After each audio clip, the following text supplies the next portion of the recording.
lost my virginity when I was 15. 15? No, actually 14, with Francois. Our exchange student? Mm-hmm. But he was so rude. He always played his stereo too loud. He never let me in his room. Touche. Yeah, he had a big dick. Yeah, Francois, sex wasn't that bad, but it really didn't get good until sophomore year. College. Okay, that makes sense.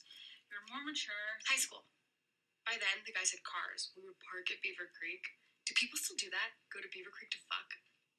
How would I know? Oh, shit, right. Virgin! Man, it feels good to finally be smarter at something than my kid sister. Loser. Hey, it's Christopher. And Amanda. Welcome back to Date Night at the Movies. Okay, and this week it's going back 10 years, so 10-year anniversary is coming up for this movie, The To-Do List, released on July 26th of 2013. The To-Do List is an American romantic comedy film written and directed by Maggie Carey, starring Aubrey Plaza, Johnny Simmons, Bill Hader, Scott Porter, Ali Shawkat, Sarah Steele, Rachel Bilson, Christopher Mintz-Plasse, and Andy Samberg, Connie Britton, Donald Glover, and Clark Gregg. That's a lot of people. A lot of people in this movie that are well known or would go on to do some notable things after Which made this my movie. day because I kept telling you, oh, he's from this, or she's from this. Exactly. So we talk about memories on this podcast and where you were or what you remember about this movie. So Amanda, what do you remember about the To-Do List? Okay, first of all, I have to do my full disclosure where I am sick, so my voice is not exactly up to par. So hopefully you can deal with me for this episode. Second of all, I have no memories because I never saw it. I had no idea what it was about. And then even when we started to watch it, I thought, oh my God, this is going to be awful and raunchy and bad. But it turned out to be a little bit better than what I was expecting. And like I said, the more people that came on that I knew of, the more I was intrigued by it. Okay. Memories of this, I saw this in the theater when it was released back in 2013, somewhat of an Aubrey Plaza mark. So I've seen pretty much anything she's been in, pretty much, and quite enjoy her work. And then this here was no exception. I thought this movie is it's a little hokey at times, but I think it still holds up some 10 years later, and we'll see what our score is later. So the film holds a 56% approval rating on Rotten Tomatoes based on 122 reviews. Leonard Maltin, whoever Leonard Maltin might be, in his book. Where's his book? It's upstairs. Gone. It's no, like the more recent one. I think he's actually not in great health, so. Oh, well then don't make jokes about him. No, I'm just saying his book, like, it's really missed. I used to look forward to the Leonard Maltin movie review. What was the last book that you have of his? 2014. Okay, so he gave this film 2.5 stars, and he says, even a generous viewer may have to admit that the film runs out of steam before it reaches its finale. A flow it shares with far too many recent comedies. Oh. Average review. I guess, yeah. I guess he makes some points. I actually didn't find that this one dragged on as much as some other movies do lately. So the film did gross $3.9 million on a budget of $1.5 million. And what were you going to say about it? Oh, nothing. It's okay. You made a gesture. Ahead. You were going to say something. What were you going to say? No, I thought you were going to add on to me saying we'd like to comment about how, the movie could have ended like half an hour earlier. That's true. Just like some of the most recent ones that we've seen in the theaters. That is true. That's right. That's pretty accurate. So on its opening weekend, the To-Do List, so hard for me to say, easy for me to say, I guess, opened at 15th at 1.5 million. So also new in the theater was another great movie. It was 19th was Blue Jasmine. It was 612,000 it only made. And then The Wolverine was brand new that week, so that opened at number one, 53.1 million. I think it was just called Wolverine, not The Wolverine, but pardon me. Some of the carryovers were The Conjuring at second place at 22.2 million. Despicable Me Part 2 was at 3, 16.4 million. Turbo was in number 4th at 13.7 million. And Grown Ups 2 was 5th, 11.6 million. So there was a lot of the sequels and right smack dab in the middle of the Hollywood blockbuster movie season. I have seen none of those. None of these movies. None of them. Not even Despicable Me 2? I think I saw the first one, and then I saw number 3, and then the Minions movie. I don't think I saw that one. Okay. So, what can you tell us about Oh, our you plot? don't have anything I have about nothing. Well, the I have actors? something, but nothing about the actors. There was no casting. There was no who could have played who here. But the movie was originally called The Hand Job, and the title was changed when the production had a hard time securing shooting locations. People thought it was a pornographic movie. Oh, so then they refused to let them do it there? That is correct. Oh, okay. So the opening credits show the name of the actors and the producers by having images of student awards, academic trophies, and hugely iconic 90s nostalgia. I loved it because I saw lip smackers, mixtapes, CDs. There were Pearl Jam posters. I didn't have those in my room. I had Backstreet Boys and NSYNC, but the thing is, movie posters were big. Articles about Clinton becoming the president, and textbooks being wrapped in paper. Did you ever do that in high school? In grade school, like grade 1 and grade 2, but not in high school. Oh, in high school, you would be given your textbook, and you had to wrap it in paper to protect it. My dad was pro at doing that. We had the Lionel Richie with the Pepsi wrap. Oh, did you? Grade 2, oh, that's cute. But, yeah. Anyways, I love it because 90s is, well, I guess that's more my era. So I thought that the opening was really well done, and it kind of, led us to see how our main character is a hoity-toity smarty pants. And the song Me So Horny plays in the background. Okay, so the actual original opening scene was supposed to be Brandy Klark passing the lifeguard test and was checking skills off her list to become a lifeguard. So something about her and list is quite prominent in this movie and what this movie, I guess, circulates around. But she's giving Cameron mouth to mouth, and the sounds he's making as if they are having sex. Right. Yeah, I think the fact that she is obsessed with lists is because she's a type A student. Right? Remember when, we're going to talk about when she does actually make her big special list. And I was like, oh, that's how I would do my list, with bubble letters at the top and do everything with gel pens. And yeah, like, I can totally correlate. So we are in Boise, Idaho in 1993 at a high school graduation. We meet the valedictorian, who is Brandy Klark. We learn she has a lot of accolades. She's not just the smartest student. She does this and this. She's on all these teams, not sports teams, academic teams. She's a brainer. She's an overachieving but very socially awkward teenager. And even as she's speaking, we see couples making out, others not really caring. One girl actually yells, "Get off the stage, virgin." Basically, nobody cares about her, which is kind of sad. So the movie was shot in Los Angeles, but is set in Boise, Idaho. So the director, Maggie Carey, that is where she grew up. So that's why we have the setting here in Boise, Idaho. What else is in Boise, Idaho? A whole lot of nothing. So after the ceremony, we see her parents, who are Judge Clark and her mom. So I know who they are, and I got very excited. You did. Her mom is Connie Britton from Friday Night Lights, is where I've seen her from. And Judge Clark is the guy from S.H.I.E.L.D. Mm-hmm.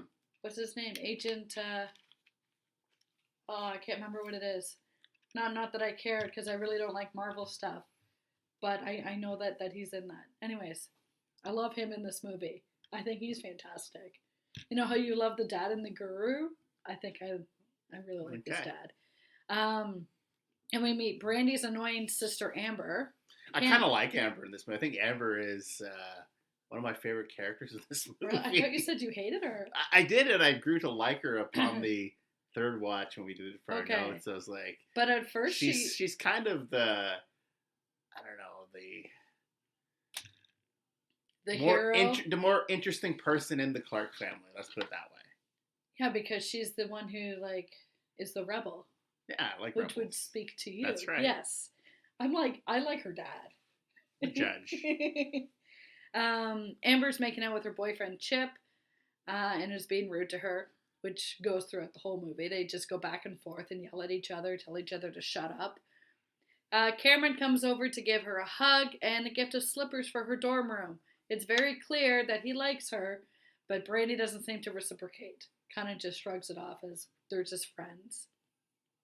Her real friends Wendy and Fiona run over and tell her it's time to leave the family fuck fest and get ready to party. Brandy's dad, did you hear what he calls them? No, what is he called? He calls them the slutty Oompa Loompas. As they come over, that's what he says. Oh, here they come, the slutty Oompa Loompas. Which I thought was funny. So the school scenes, if anyone's interested, were shot in one day. And the entire film was shot in 24 days. That's crazy. Yeah, so there was a lot of work put into this in a short period of time. Nice. Brandy starts freaking out when finding out that Wendy is taking them to a real party. Right? She missed her turn. I don't know what she told Brandy where they were going initially, but Brandy's not happy with this change. Sorry. It's obvious that Brandy is very sheltered. She's never drunk. She never swears. She doesn't like doing anything wrong or immoral. All of a sudden at this party, she sees Rusty, a college student, singing Pour Some Sugar on Me to a crowd of people. Also a character from Friday Night Lights. Yes, that's right. And the second Rusty character this month. Why, who else did we have? Rusty, the fireman, and the guru. Oh, yes, I forgot about him. Well, the gay fireman. Yes, exactly. Sorry, I forgot that was Rusty. It's clear that Brandy's intrigued and attracted to him after she has this little brief fantasy scene where he's singing just to her, although it's not true. She starts to drink from that bottle, and I wrote that it's the sourpuss. Is that the right drink? Correct. Okay, I never had that. Is it gross? It's pretty gross. It's pretty sugary. And then she starts chugging beer while showing off her day of the week granny panties.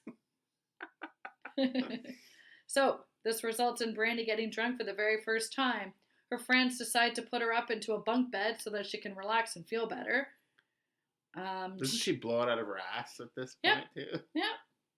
And then she says something like, oh, it's not polite for ladies to fart or something. And then she does it again. Plays with a... she plays with the Pee Wee Herman doll. I know you are, but what am I? And then a disco light she puts on. Meanwhile, Rusty's on his way up to sleep with some random girl that he was chatting with. At first, he doesn't notice who's in the room because it's dark. And then he starts making out with her.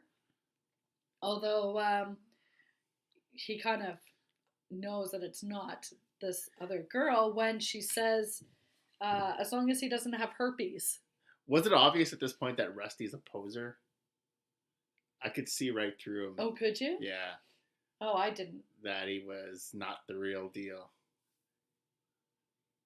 Like the real deal in terms of what? Like he wants to come off. He wants to come off as this slick, good playboy has it guy? all together guy, but he's just as inexperienced as Brandy Klark, if anything, if more inexperienced than Brandy Klark when it comes to ways of sex. Okay, that's possible. I didn't see it that way. I was just surprised that he couldn't tell who it was. Like, even if it's dark, you can still kind of see. And the other girl he was trying to go with... But does he care? He's drunk. He's had a good time. He's at a party. It doesn't really matter. Well, I guess that's true, eh? Anyways, when he turns the lights on, he sees who it is and rejects her. So she ends up in the bathroom, starts puking in the toilet with her friends there. She admits to her friends that she kissed Rusty, but it was the first time that she actually felt nervous in her life. Where, she's a straight A student. She's never nervous. She knows what to do, except when it comes to relationships and sex. Her friends try to say that she could have actually gone all the way, had she not have been so awkward. Debatable. I agree. I'm sorry for coughing. I can't help it. The next morning we see the dynamic amongst the family that I really do enjoy. Although I hate Brandy's sister, who talks about how stupid Brandy is for admitting that, she was drunk, had a kegger, puked her brains out. Like, Brandy just openly admits this to her parents. And Amber says, why would you do that? It's true. Yeah, but then her parents are at least understanding, and they It's don't graduation, Yeah. exactly. Of course, the first person that Brandy sees at her new lifeguard job is Rusty. He says next time he'll be more cautious before stripping in front of her. After she asks him if, does he ever have his shirt on? Or does he always just walk around without it? She meets Willie, her lazy boss, who's not responsible at all. Brandy becomes upset that he's drinking so early in the morning, is not dressed for work. Like, she's repulsed by the fact that this is her boss.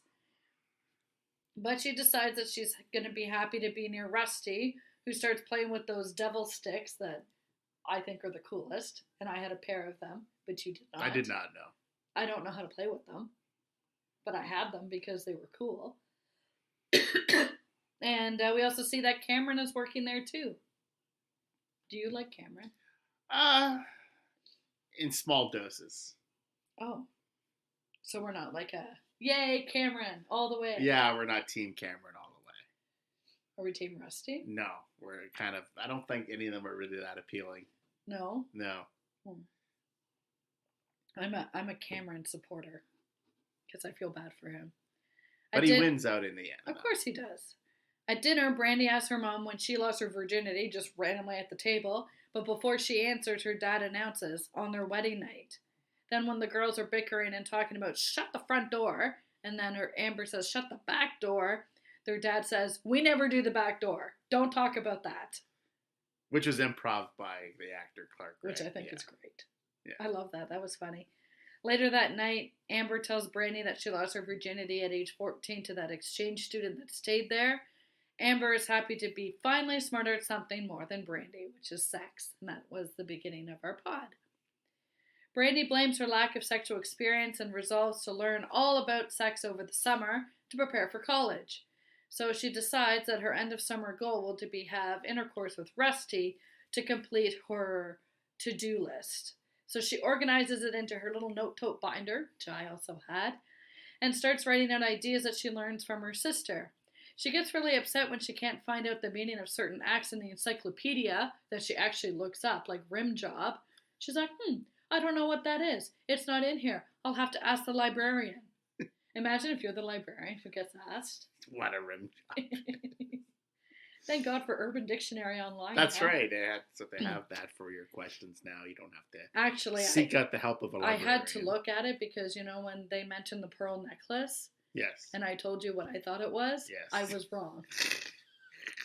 So I looked on Urban Dictionary to figure it out. So now you know what it is. And you were sort of wrong too. I was sort of wrong too. But, okay. Anyways. So she goes to her friend's workplace, which is the Big Bun, which I love. I worked at Harvey's, so I can... You can empathize with these two youths working at a Welcome to Big Bun. Can I take your order, please? Yeah. Would you like fries with that? I'd be good at that. I was good at that. She tells them about the list and shows them what she wrote down. And her friends are really shocked by what they call her slutty list, but they support her in her quest.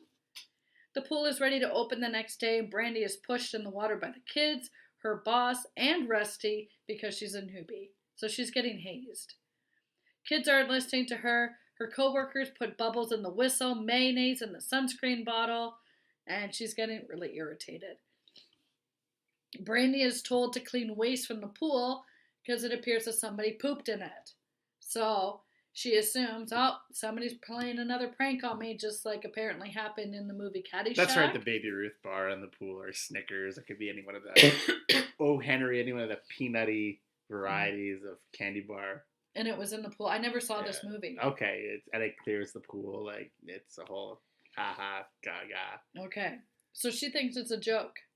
So she takes a bite, only to find out that it is actual feces. And I even both times, during the first time and the second time, I started gagging. It's gross. It is. It's disgusting. Anyways. As revenge, she pushes Willie, who doesn't know how to swim, into the pool. She threatens to tell the parks department and the police that he doesn't know how to swim and he runs a public pool. She agrees to teach him how to swim in exchange for ending the hazing, because he basically begs her, no, this is my only job, please don't do this. And he lives there, not to mention. Exactly. Her friends tell her that she really needs to get going on her list. So Brandy says, well, fine, I'll get fingered tonight. But she asks them, well, how do you know when it'll be the right time? Like, she's clearly has no idea about anything. And being such a straight A student, she needs to know step by step how things go. And that's not the way sex works, really. No. But to her, how else would she know? So they get to Duffy's house. That guy is insufferable. Is that the super bad guy? Yeah. That was an awful movie. I did not enjoy that one. When do we have to do that for this? We can wait a while. When was it done? 2007 or 8, somewhere around Okay, there. so we can wait till 2028. Yes. Perfect. Okay. So they're at his house for a party. She starts drinking a beer while plugging her nose because she doesn't like the taste of it. That's what I would have done. But why bother then? Because you want to be cool. You want to fit in with your peers and the kids that you've gone to school with, or try to make friends that maybe the so people now that you're older, didn't you have just a connection say, with. I don't want beer. Now I just say, yeah, No, fuck thanks. the beer. Give me something else. Cameron shows up in the kitchen to join her, but his beer goes all over the place, and he says, I am such a goof. And then he goes to wash his hands. His pouting in this movie is kind of... It is over the top. Yeah. Brandy watches him double wash his hands, and so she thinks, oh, that could work for being fingered because they're clean. Like, that's where her head goes. Not that it's Cameron, not that it, she's attracted to him. It's that, okay, if I'm going to commit this act, I need to make sure that he's clean. I guess she's being safe. Right? I don't know.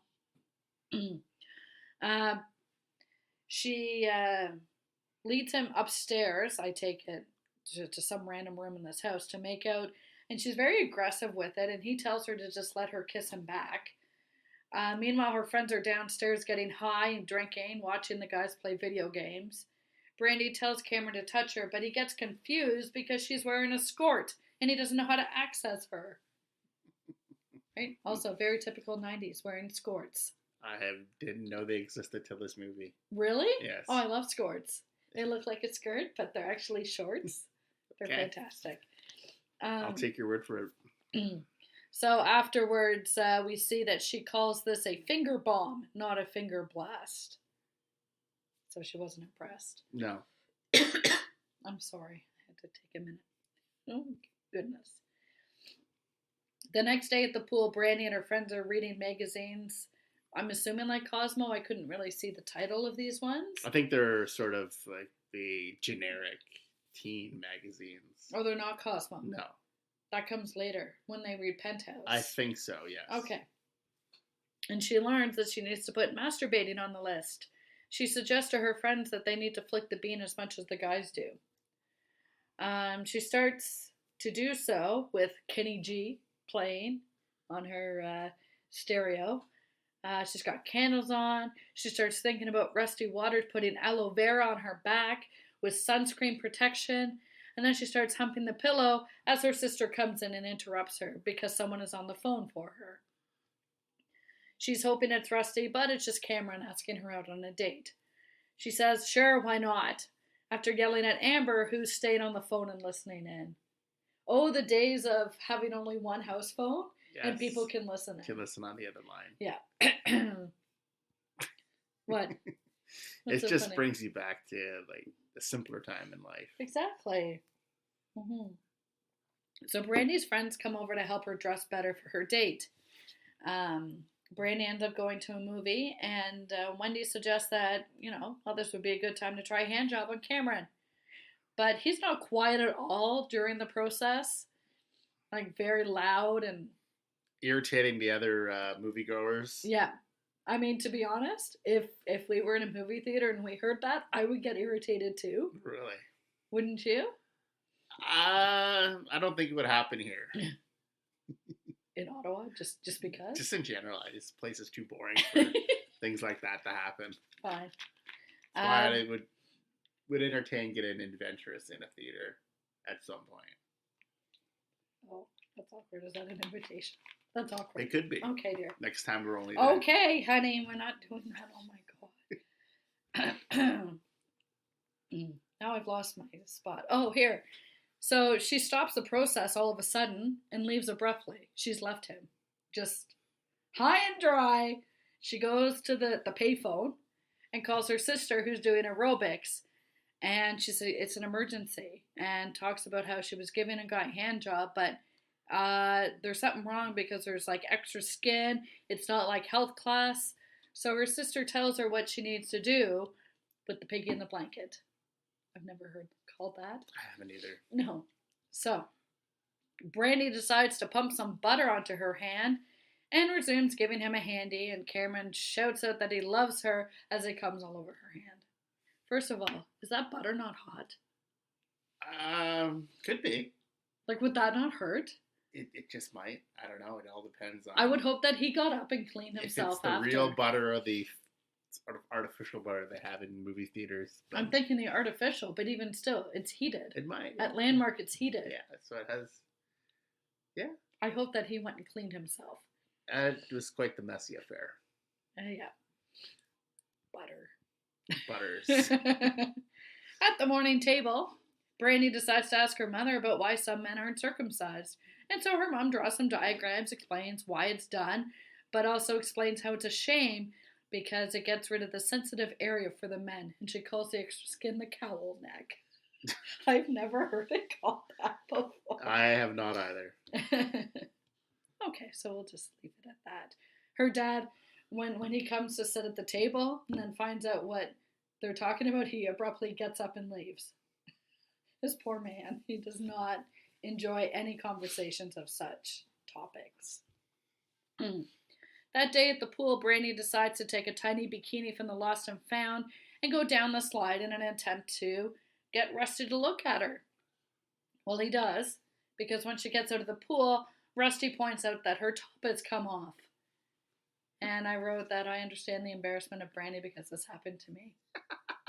Not on purpose. I wasn't trying to impress anybody. My sister and I were at a very small water park, and I went down the stupid super red slide, and my bikini top came off, and it broke, and the lifeguard tried to get me to get out of the pool. Can you just cover your breasts at that point? Yeah, I was scared. Oh, okay. Yeah. I had to wait for my sister to come over with a towel. Uh-huh. Or just let them all hang out. I would not do that. I was 16. I would not do that. She's 17 or something in this movie. So. True. Anyways, I feel bad for her, though, because Willie is not nice at all and starts talking about how he has bigger boobs than her and that she looks like a little boy. Which, I mean, and then that's why her friends also call her Pancake, because she's flat as a board. Poor Brandy. Brandy's mom admits to her husband that he wasn't her first, and that she actually lost her virginity at 17 to some guy in the back seat of a car at Beaver Creek. Brandy's dad is devastated, like he's almost in tears at this news because he admits to her that she was his first. And then she's like, but you were so good. And he's like, well, thank you. And then still starts to cry. Poor man. At the pool, the girls are reading Penthouse, which I'm assuming is a more like upscale Cosmo. It's more like a Playboy. Oh, is it? Yeah. Oh, okay. I don't know. And talking about blowjobs and how pineapple juice can make the guys taste sweeter. And then they're shocked at how many calories there are in semen, which is it is crazy high, how many there is. One of the kids goes and tells Rusty and Derek that if they drink pineapple juice, Brandy will give them a blowy. And then the other kid comes over and tells Brandy that Rusty's playing a concert at a bar on Saturday. So she tells her friends they have to go. Meanwhile, Cameron comes over and asks Brandy out for the weekend. She kind of agrees, but she's obviously not paying attention to him at all. So, get a clue, Cameron, right? Yeah, Cameron is naive in every which way it can be. Yeah. I mean, she's not paying attention to him at all. Wouldn't you just get the idea that yeah. There's no interest. On Saturday, Wendy, Fiona, and Brandy go to the Moose. We have a Moose. We have Moose McGuire's. To listen to Rusty's band, but obviously something was lost in the message, and his band isn't there. Does he even have a band? Sorry? Does he even have a band? I don't know. I thought... We've never seen. We just see him as a solo act. Right. So Brandy and her friends are pulled up onto the stage with the grunge band with Andy Samberg, who I love. He's in Brooklyn Nine-Nine. I love him. I think he's hilarious. They invite the girls out to drink and party after. Meanwhile, poor naive Cameron has shown up to take Brandy out to the movies, but her parents feel bad for him and, for some reason, allow him into their house and to wait for her in her room. Yeah, that's so bizarre. Yet, Amber's fiance Chip is not allowed to sleep over. And they're about to be married, which Exactly. is so crazy. But because they're just study buddies, they don't think anything's going to go on with these two. Right. However, he comes across her to-do list and finds out that he was just a part of her mission to have sex. Sad. It is sad. Brandy brings the band to the pool and invites them to make out after giving them pineapple juice to drink. The band assumes the girls are Mormons for that reason. Brandy invites Van King into the shower with her while he's smoking weed. In the shower, Brandy starts blowing him while he talks through the whole thing, makes a very lot of loud noises. Which I think are over the top. Of course they are. They're ridiculous. Nobody makes those kind of sounds. And his hair dye is coming out all over his body. Willie catches Brandy in the shower and then tells Wendy, Fiona, Brandy, and the adult grunge band to just leave. Because he starts smoking weed with them and he's just like, just get out. Brandy is sent home where she's confronted by Cameron over the list. The most upsetting part is that Cameron clearly has feelings for her and tells her that all of those sex acts mean something to him. But it's clear that they don't mean anything to her, that it's just a list. Cameron leaves in a huff and tells her that she hopes she gets AIDS, and that causes Brandy to cry because she doesn't want to die of AIDS. No, nobody wants to die Well, of AIDS. no. You don't have any notes, honey. No, that wasn't a lot of research on this movie.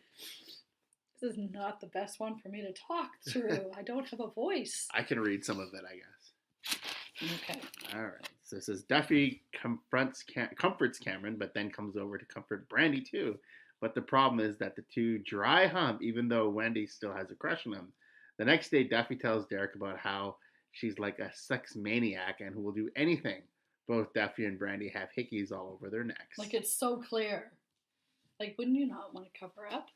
Yeah. It's just... You think? It's very tactful. And like I said, this Duffy character is just insufferable. Yeah, I just cannot stand this character in any movie this kid is in. So Cameron goes to Big Bun and asks if Wendy and Fiona want to go out with him. Fiona says yes, but Wendy says they need to remember sisters before misters. That it's not fair to Brandy. Cameron drives off after hearing the girls talk about him being disgusting. Because he's not circumcised. So isn't that mean? It is very mean. Okay. So Derek invites Brandy over, and they're sitting on his waterbed. So how so 90s. Dated are we here, right? He wants to try to go down on her because he was just dumped because he's bad at it during the process. Derek's little brother comes in looking for help with his video game. And that's what she says. I thought you said we were alone. He's like, oh, Benji doesn't count. Like, whatever. He believes in monsters and shit. So Wendy and Fiona come over to watch the film Beaches with Brandy. They discover that her list and see the list of boys that with whom, not like she corrects them, whom she had experimented with.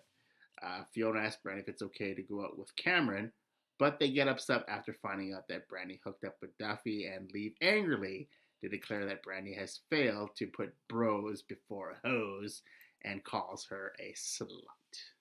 Which is like contrary to what they were at the beginning where they were, supportive.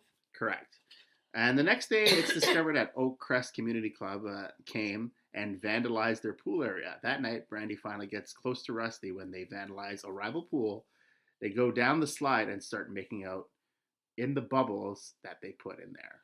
Have you ever done that? Put bubbles into a pool or a body of water? It actually does bubble up quite quickly, and it Does it screw up the system? It does. It lists everything in a mess. There's suds everywhere. It's just no. It's disastrous. I will tell Ryan and Owen not to do that. Do to not do Grandma's that. pool. Do not do that to any pool. So it says here next, where are we? However, the next day the group is caught because Brandy leaves her bra at the pool, which has her name on it. So it doesn't get lost at college. Don't do that. No, do Then not. that's what I told you. Don't put your name in a bra. I would never do that. End result, Willie ends up firing Brandy from her job as a lifeguard, and Brandy phones the pool the next day to ask out Rusty, but Derek breaks into him and she is writing a sex manual and she does whatever for research. But I didn't. So at that point, I thought it was that Rusty was going to just like kind of ghost her. That's what I thought too, but he's intrigued. Remember, he says, that girl's crazy. I kind of like it. So there's... Is that where you're saying like he's a poser and he's not? Yeah, I think so. I think he's puts on this facade that he's this well put together ladies man, but in actuality, he's just, if not, I'll keep repeating, more inexperienced than Brandy Klark when it comes to sex. Yeah. Thank you for reading this out. No problem. But Brandy phones. Okay, so one. before the date, Amber helps Brandy get ready. She tells Brandy that Chip cheated on her with Vegas strippers. Rusty takes her to a popular makeout spot to have sex. But the sex is brief and disappointing. To Very see brief. What did you call Two it? Pump Chump by Mr. Rust. That's why he's a poser. She sees her father and mother in the Dodge Caravan next to them having sex, causing her to freak out and demand that Rusty takes her home immediately. How awkward would that be? It's been very awkward. Yikes. So Willie goes to the Clark house to stop Brandy from having sex with Rusty, but is met at the door by Amber, who seduces him. You remember what she said? You got a dick under that poncho? Yeah. Yes? Or no, why? Why? When Rusty and Brandy arrive home, a jealous Cameron is there to meet him with a sucker punch, and they fight until Brandy breaks it up. It's not really much of a fight. It is more of squirming around in the grass. But she compliments them on their good qualities, apologizing sincerely to Cameron for using him, and offers her own view of sex. Afterwards, she seeks out Wendy and Fiona to apologize to them, and she sings "You Are the Wind Beneath My Wings." It's very popular from the Beaches soundtrack. At Wendy's door, and the two girls eventually join in, forgiving her. Brandy meets with Willie at the pool, and he offers her a job if she comes back next summer, as she has to quit. To quit to follow the Grateful Dead. That's going to be his new job? That is his new job. And in the fall, Brandy and Cameron meet again at Georgetown University. Brandy apologizes to Cameron. They have various forms of sex, and Brandy finally achieves orgasm. The last thing on her list, though anal sex, just as her father walks in on them. Which is kind of ironic because he was like, never the back door. Never. We don't do that. And I think he's wearing some kind of cheesy Georgetown Dad's Day sweater, like those corny sweatshirts at university. My dad has those. Don't be mean. I got him one from Nipissing University. And my sister got him one from Trent. Mm-hmm. So he has those. Don't make fun of those dad's hoodies. And so that wraps up the credits for that, and the movie comes to a conclusion. Thank you for reading. Of course. I'm sure our listeners are tired of listening to me talk today. That's fine. That's why we have a two-person team here. I'm really sorry, people. So now we're going to go to the final scores and thoughts on this film, the to-do list. I'll go first since you're having issues with your vocal cords today. I think this movie holds up. I think does it drag like Malton said? No, I don't think it drags. I think it actually whisks by fairly quickly. It's not a hard movie to watch. It's fairly easy. Most of the characters are likable in it. Like you said, Cameron's kind of corny, but you kind of feel for him. You want him to kind of pull through. I like Aubrey Plaza a lot in this movie. I think she makes the movie. She's so good at being socially awkward. Yeah, she's a kind of a bizarre actress. Like, she's really weird, and a lot of, like, Black Bear comes to mind, was another Emily the criminal. She's just a really awkward person. I like Amber in this movie, the Rachel Bilson character. I think she's kind of mildly entertaining, sort of the No, the most entertaining member of the Clark family, I think. You disagree. I do disagree, but anyways. The Duffy guy's insufferable to watch. I'm just less screen time to him, the better. I think he was tough. I didn't mind Derek. I thought Derek was good in this role too, which was Donald Glover.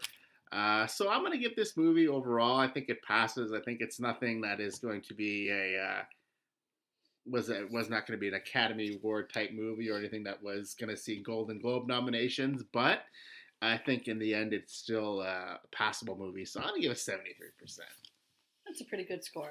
So, I was pleasantly surprised by this movie. I actually did enjoy it. I thought some of the jokes were well written. I enjoyed the 90s nostalgia. I'm so sorry. Oh my goodness. I really did like a lot of the characters. I didn't like Amber, but that's okay. I like the dynamic between the mom and the dad and Brandy and how they all kind of discuss together. I think they're fantastic. I hate Rusty. I like Cameron. I feel so bad for him. And so I was really happy to see that it ended with them getting together at university. Kind of like a happy ending. I didn't expect it after, they had that scene with Rusty and Cameron and Brandy talking about how, sex is supposed to be, not as important as what other people say and blah, blah, blah. And I thought it came full circle and it was really good. So I'm going to give this a 77% because I did enjoy it all the times that I watched it. And yeah, I think that's a pretty decent score. Okay, so it's 77% from Amanda, 73 from me. It gives this movie an overall 75% score. And on the date night at the movies rankings, this is now placed, let's see here, at 75. So it is tied with Little Man Tate, just below Call Me By Your Name, which I think Amanda did dirty by giving it only 60%. I'm sorry. And it's just below this is the SpongeBob SquarePants movie at 74.5%.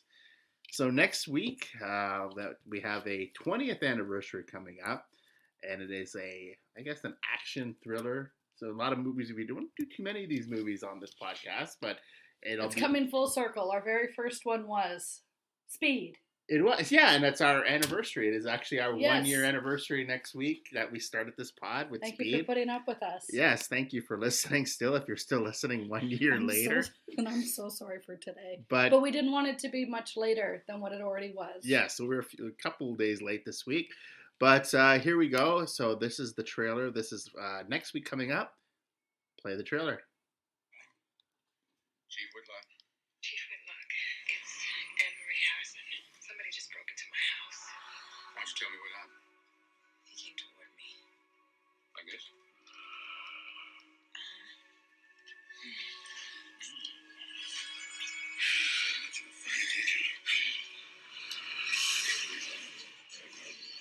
A respected cop. 485 grand. I got it. No, you can't. Maybe I'll just steal it. Maybe I'll just shoot you. A moment of truth. There's been a setback. It's come back very aggressively. Why don't you tell me about that experimental stuff? They're extremely expensive. A time to discover. What is it? Money. No. Meet me at my house. 11 o'clock. That nothing is what it seems.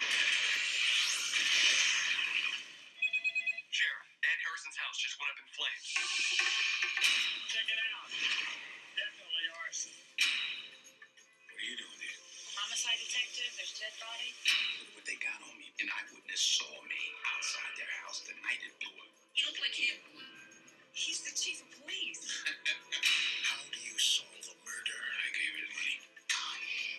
The DEA is on line 1. I'm gonna send a couple of agents down there to pick up that cash. When all the evidence Anne Marie names me beneficiary on her insurance policy. points to you. How am I? Home by myself. She set me up. You have something you want to tell me? cheeky, okay? Just do it! Think I'm done. Let's go. Straight upstairs, upstairs. But I'm not running. That's the guy. Where the hell is the money?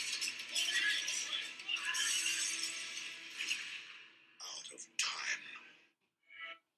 All right, so that's next week. 20th anniversary for that movie. What might we discuss, Amanda, when we review Out of Time? It's Denzel Washington, but I haven't seen it, and You I have love not. him, So and there so you I'm go. very excited to know what this is all about. Okay, so Have you seen it? I've seen it when it first opened up 20 years ago. I saw it at the Rideau Center Cinemas, actually, when they had the 3 little theaters back then. Nice. So It looks really good. I'm actually excited goes now. back a ways. So that'll wrap up this week's episode. If there's nothing else to talk about, I want to wish everyone a good week. And I will see you on the next episode of Date Night at the Movies. Yes, and thank you. Sorry for my voice. I'll be in tip-top shape hopefully next time. But thank you for listening, downloading, following us on Instagram. It means a lot. And we're happy to be doing this another year in. So thanks. Have a great week.